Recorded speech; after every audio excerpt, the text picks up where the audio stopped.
this panel. Again, you have made me unleash my dogs of war. And the first dog that I would like to introduce to you, WinterCon, is my personal Mad Max cosplay guru, Carl Bartasinski, the man who is in charge of MadMaxCostumes.com and one of the founders of the largest post-apocalyptic party in the world, Wasteland Weekend. All my dogs, give it up for Carl.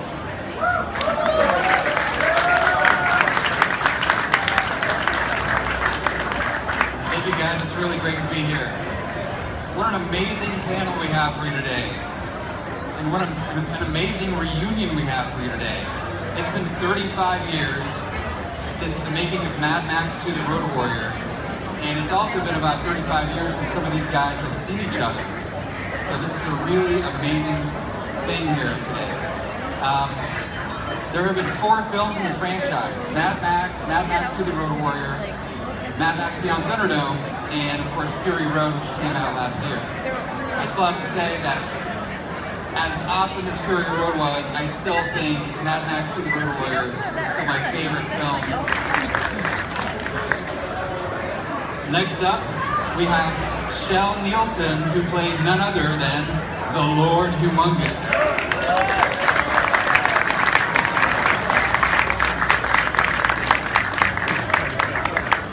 Next is Emil Minty. You might not recognize him, but he was the feral child in the film. He was only 8 years old at the time. Next, we have the beautiful Virginia Hay, the warrior woman. And last but not least, Bruce Spence, the gyro captain, also Jedediah in Mad Max Beyond Thunderdome. So the way this is going to work, we're going to ask a few questions, and then later on we're going to open it up for questions out in the audience. So think about what you want to ask these guys. I think the first question we're going to ask is, if you guys are all ready. It's been 35 years. What do you all think about what the movie has become over the last 35 years, and what do you think about all the fandom and all of the celebration of the film? Personally, I think you're all bloody insane. Seriously. I think it's amazing. I don't know about the rest of them, but when we made this film, we thought it was going to be a wonderful little film. Nobody, I think in their wildest imagination, thought that it would become the phenomenon that it became. And it's funny because it works in 2 ways. To be in a film like Mad Max, like Road Warrior, is an amazing experience. It's an amazing thing to be involved in. The other problem is it becomes this big millstone around your neck that everybody expects that's the only thing you can do. So it's very difficult as an actor for a while to get a job because people are looking at you as Wes, which the only time I'm Wes is on the freeway in Los Angeles. Then I'm very much Wes. But the fans, I adore them. It's really cool to come to shows like this where you get to talk to all you people, find out what you think about us, what you think about the film. And that is really the good thing about it, because without you, we don't have a job. So we owe you a debt of thanks, and you guys keep buying our fucking movies or we're going to come down and get your asses. He's absolutely right. Same thing with me. I jumped on the train last year, and I thought the train stopped a long time ago, and here I am in New York. Never been here before. A fantastic experience. I didn't think that's going to happen. Then we started to do the movie, right? And thank you guys to come and see me, because as I said, right, you must be fucking insane, right? Because to have my autograph after 35 years, right? I can't almost see what I write here. But thank you. Thank you all. I think one of the reasons that these films have sustained over the years is because we need these stories to be told. Anybody who's read Joseph Campbell, The Hero with a Thousand Faces, That's the synthesis of all mythological stories that go back to the Greeks and the Romans and so on. And these films are based on that. And we need these stories to be told, just like the Star Wars movies, just like the Lord of the Rings films. These are all stories based on those great mythological stories that have kept people alive. We have a psychological need for these kind of stories, a philosophical background, the moral stories that go through them. And I think that's why we're still here today, because we need them.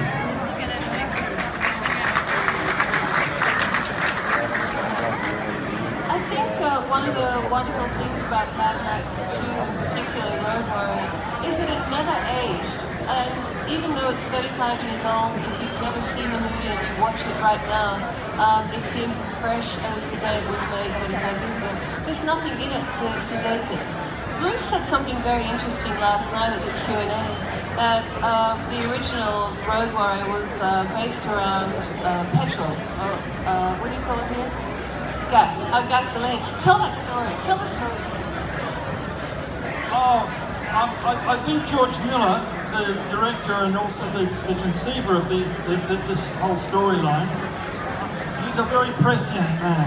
He looks at the present world and sees what the future might hold for us. And that's why those early films were based on gasoline being a rare element, something that we fought for, that we were desperate for, because we needed that our survival was based on it. Yeah. Our survival was based on it. And today, Fury Road continues that line, except it's no longer gasoline, it's water. And anybody who's familiar with a thing called climate change, that's where George is basing his new trilogy on. Water is the valuable thing. Water is what everybody's fighting for. I just wanted to add on the first initial question about the fans and how you guys are still here, and I want to thank you guys as well. I was an evil character, and I can't believe that when I was 8 years old, that even today, 35 years on, you guys would be here and showing up and getting my own. But I didn't know because I was working on my dream.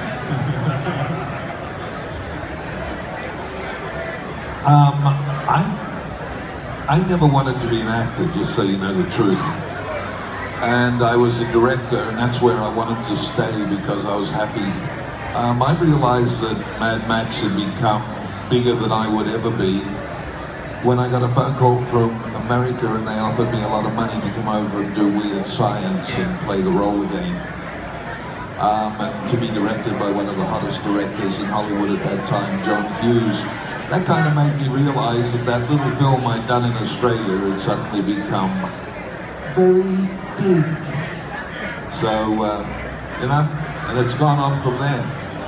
My 5 minutes of fame hasn't gone away yet, damn it.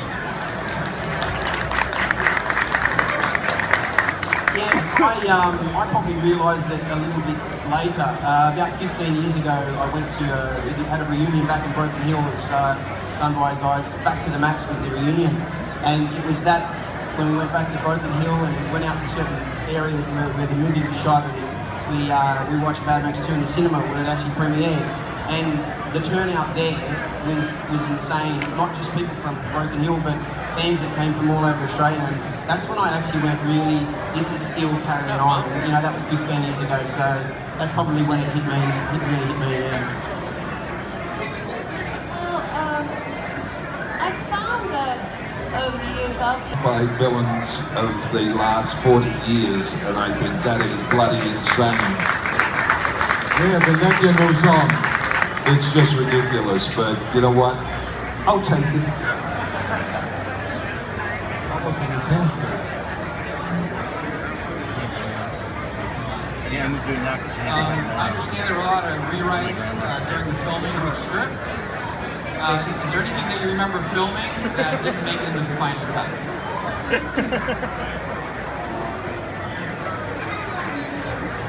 I remember things they put on. They put on the scene when I killed off, what's his name? Mike Brisbane? Papagallo? Papagallo, right? He was supposed to survive. but I was allowed to kill him off, right? So another one by the dust.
It is known that the world fell, and that most people in it died. The dead will not suffer the hardships of the terrible world which remains. Those born into this hell have no remembrance of anything else. Those who survived, those are the truly broken, for they know what was before.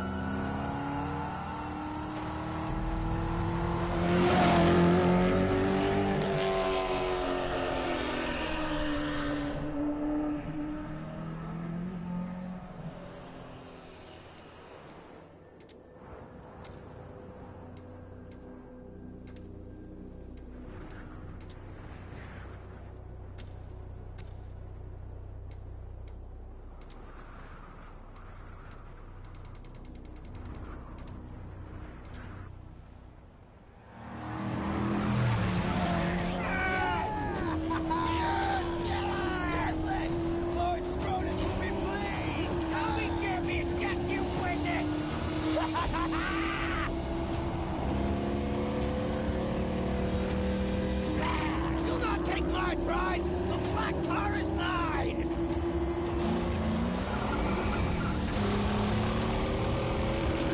I don't see you! Prize is gone! There now! There!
Final report of the commercial starship Nostromo.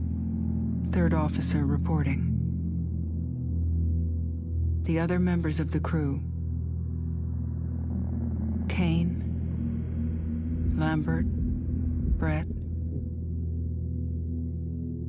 Ash, and Captain Dallas are dead. Cargo and ship destroyed. I should reach the frontier in about 6 weeks. With a little luck, the network will pick me up. This is Ripley. Last survivor of the Nostromo. Signing off.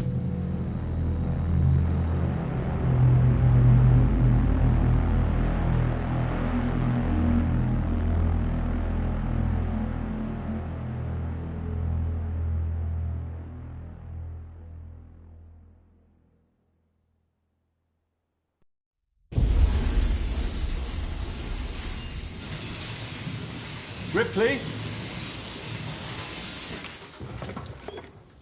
I'm Samuels. I work for the company. It's about your mother. We think we may have found her, Amanda.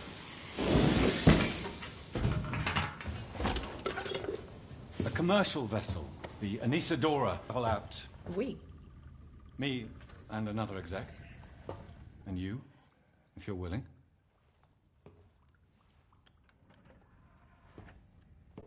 Look, Ripley, when this job came across my desk, I read the case history. I know why you're working in the region where she went missing. You're still looking, aren't you? I've been cleared to offer you a place on the Torrance if you want to come along. Maybe there'll be some closure for you.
Taylor, good morning. Ripley, it's certainly not good. I very much doubt it's morning either. Sorry. I feel like death. I don't know how you people put up with hypersleep regularly. You get used to it. I don't do long haul very often. Most legal execs don't travel further than the coffee machine. I'm surprised Weyland-Yutani felt the need to send legal at all. The loss of the Nostromo and its cargo cost the company a lot of money. It's important we find out what happened. If I can close the case with a conclusive accident report, it'll look great with my superiors. I'm sorry. That was insensitive. I realise your mother has been missing for 15 years, and you...